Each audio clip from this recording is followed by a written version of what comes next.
Hey there, this is Madhog, obviously. You should be able to recognize this beard by now. I am talking to you from the bed and breakfast in which me and my relatives are currently staying in. We are in a little small town, somewhere south of Bari, in the region of Puglia, which is still Italy, by the way. So, much like I did before, car passing by, just like I did before for the Future Film Festival, I thought it would be a great idea to give you a day-by-day diary about the films I come across in this week of vacation, because I did not tell you this, but I am partaking into yet another film festival during this 5 days break in Puglia. It's a small-time festival titled Imaginaria. Great. And so I shall start off by once again talking about Psiconautas, because they also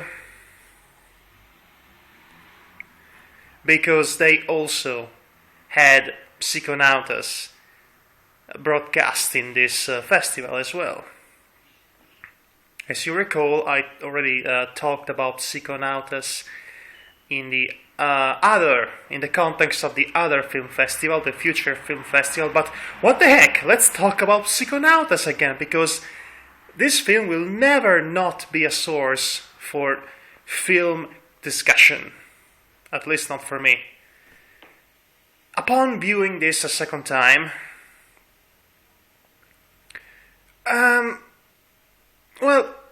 if you recall, my main criticism with this film was that it was basically the Cliff Note summarized version of a film.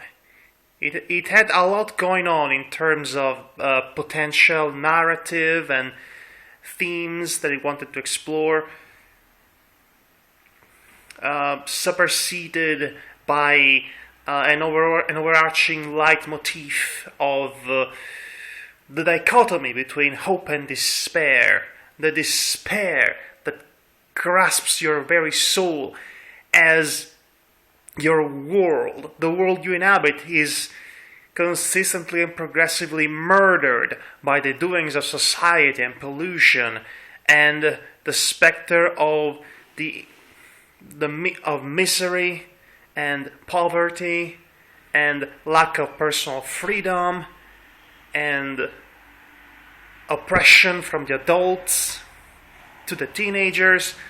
A lot of heavy and interesting stuff that is, in theory, should be coalesced together into a unifying thematic journey, if you will. Again, the dichotomy between hope and despair, the need to overcome all of that aforementioned despair with the atavist necessity to believe in a future and to start building said future from the ground up, which is represented both in a metaphorical and literal sense in the film itself. The film itself is an allegoric narrative that seems to be crossing a line in between face value storytelling and metaphorical storytelling, or surrealistic storytelling at times. And those are the strongest points of the film.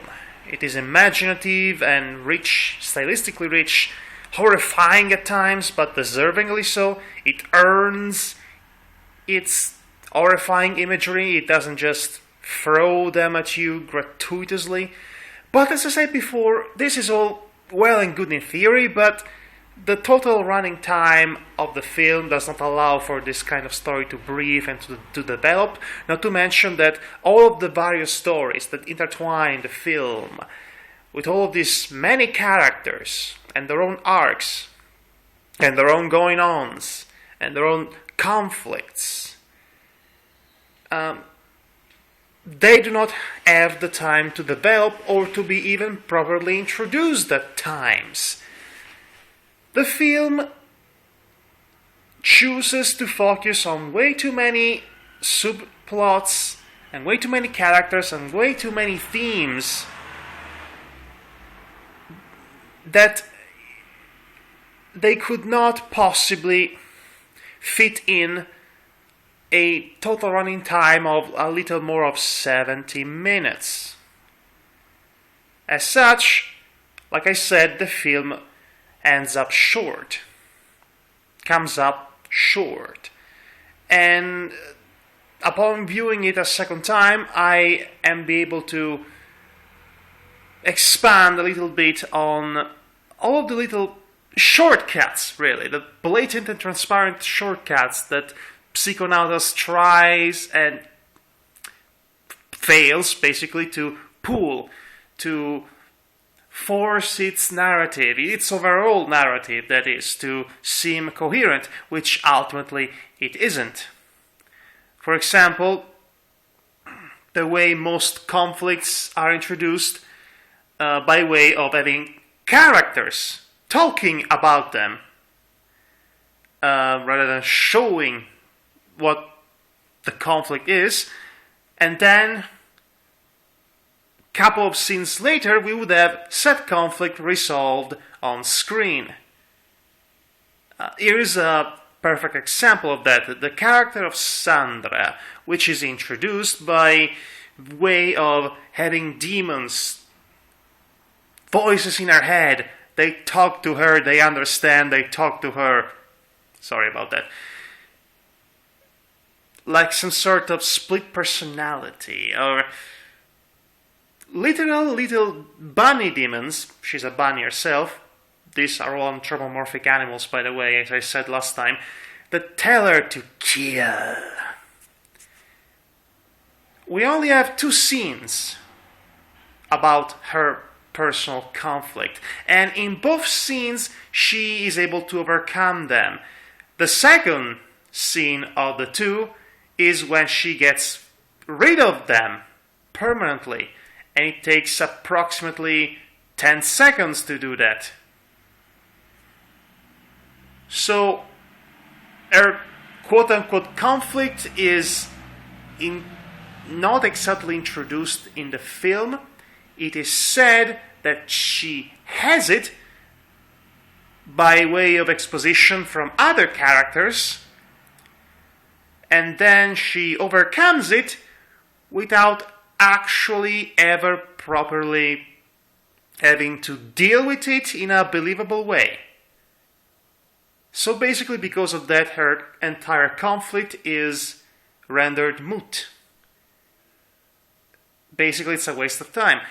Here's a better example. There is the romance in between the 2 main characters, Bird Boy and Dinky, which by all intents and purposes, it's supposed to be the most important relationship in the film, the one that's primarily linked with the overarching theme of the film, especially if you consider the ending, which is a kind of unless ending. Dr. Seuss teaches us. Unless things go better. That kind of ending. The problem with this is that this romance, this supposed romance that they have, we are told that they had a thing together. We are reminded that they had a thing together. We see them having a last goodbye scene towards the end. But the only thing, the only scene we actually get to show this romance when it happened, to show the importance of this love story, it's really a 30 seconds long, really quick flashback montage,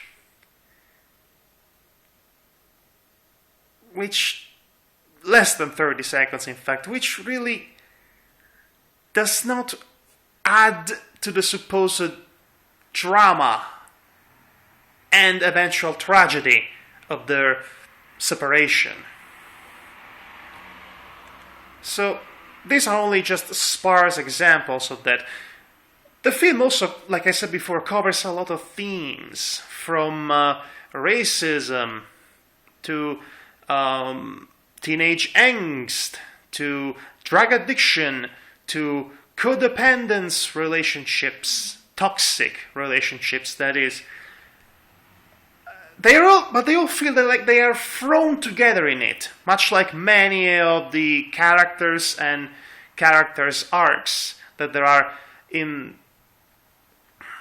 shown to us in the film. They do not coalesce well together, and they not gel together to form a cohesive, thematic, satisfying journey, if you will, that these characters go through. And because of this, like I said, Psychonautas is a gorgeous film with beautiful imagery, beautiful and horrendous imagery, and a lot of interesting themes and potential characters to get invested in it. But it does not have the time to develop them. It ultimately feels like it's the Cliff Note version, the paint by the number summarization of a important and dramatic allegoric story, rather than a properly told good allegoric story. But regardless, it was worth watching it a second time just to see all of those nightmarish scenes regarding bird boys, demons from his past. The demons from his past that literally attack him. I still want to recommend to see Psiconautas, because it is a rare example of traditional animation that's unfortunately ultimately style over substance, but the style itself is glorious. It was worth watching it a second time just for that. Now, with that all aside, next time I'll be watching films I have not already seen, and I shall talk about them too. So see you then, folks. Madhog's out.